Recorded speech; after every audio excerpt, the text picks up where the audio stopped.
This is how to record your poem in BandLab. So I'm on my library page and I've got there by clicking this folder button up here. And so to get into my recordings, I'm going to click where it says Mix Editor.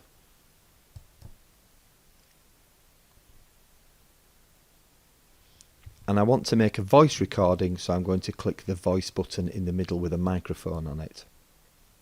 And I'm ready to record. So what I'm going to do is I'm just going to record my voice and then make a mistake on the end. And this will show you how you can get rid of a mistake that you make in your recording. This is my first recording. Oh no, I've made a mistake. So I click the red button to start and the red button to stop. So if you listen to this, this is my first recording. Oh no, I've made a mistake. So you can see the oh no, I've made a mistake bit is this bit here. So I'm moving this white line called the playhead back here. If I press play now, oh no, I've made a mistake. Let's move that back. And I can get rid of this bit that I don't want by pressing this button down here, and then that will get rid of it. Now if I want to get rid of all of it, I can either press undo, or I can just click on the track and press backspace on my keyboard, and that would get rid of all of it. So let's pretend I don't want to record my poem all in one go. I want to record it maybe a line at a time. So what I'm going to do is I'm going to move the playhead after my first recording, and I'm going to click it there to do the second bit of my recording. So I'll have to listen for the countdown to stop, and then it's time for me to talk. So watch this.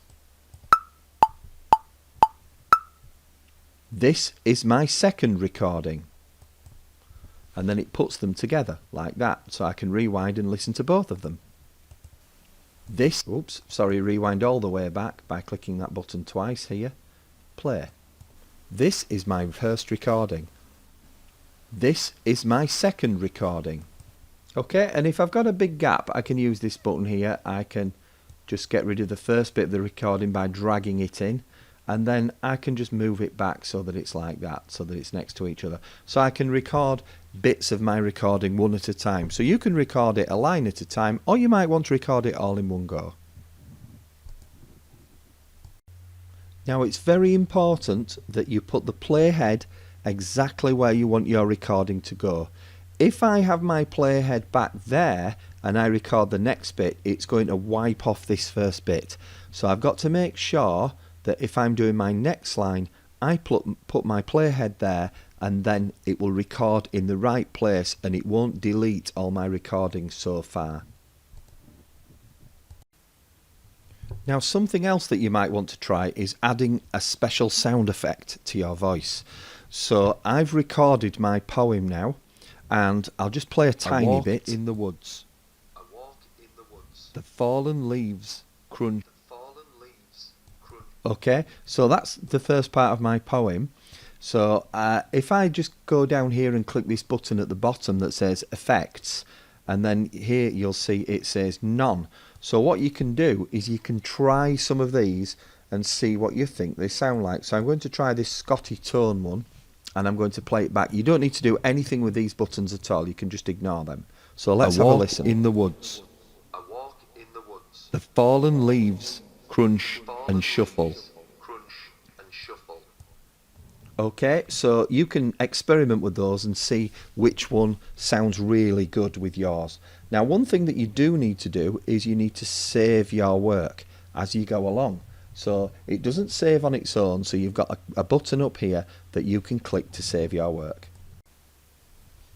And the last thing that I've done is I've come up here and I've given my poem a title. I've just clicked there, given it a title, and then pressed the save button. And then once you've finished with it, you can click go to library, and then you can go back to your projects and it will be top of your projects in BandLab. This next bit of this video tutorial is an extra, and you don't have to do this bit. I'm going to show you how to add sound effects. So I've already gone and got my sound effects and downloaded it onto my computer. So what I'm going to do now is click this button that says drag a loop or an audio file, or drop a loop, sorry. Click on it, and then I'm going to go find the one that I want, which is called Walking on Leaves, and I click on it, and then I'm going to click open, and it will put it in. So if I listen to some of this, you'll hear the crunching leaves underneath, and you can see this extra blue track. The fallen leaves crunch and shuffle. Snap. A brand. Okay, so you can add one. The easiest thing to do is to add one long audio effect that runs through. Now, if you decide you don't want it anymore, you could click the undo button, or you can click these three dots and you can go down to where it says delete track, and you can get rid of it. If it's too noisy, you can turn the volume down here. You can slide that down, and that will make the leaves quieter so that it's not too noisy over your voice. Now, the other thing is I'm zoomed in on my track here, so I can only see the first bit of it. I've got a plus and a minus button here with a magnifying glass. If I click this minus one, you can see how long my track is. So my sound effect is longer than my whole poem. So I could bring it back to there, or I could decide I want it to disappear there, and I could even put another one in. So I've got a snapping leaf. I'll bring that back actually. I'll play that all the way through. If I want a snapping leaf one, if I click here, I've got this branch one. I can click and just do the same thing and bring this one in. But you'll see this is too long. I don't want all of this. So what I could do is I could just delete some of it, so I've only got a little bit of it playing. So again, I can zoom out and I can get rid of it and then play it and see what it sounds like. Let's see what that sounds like. The fallen leaves crunch and shuffle. Snap! A branch breaks beneath my boots.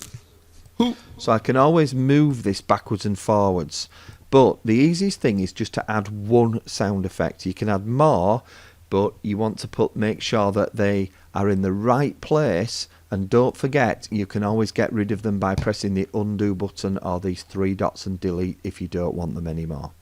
So that is just a little bit of how to add sound effects.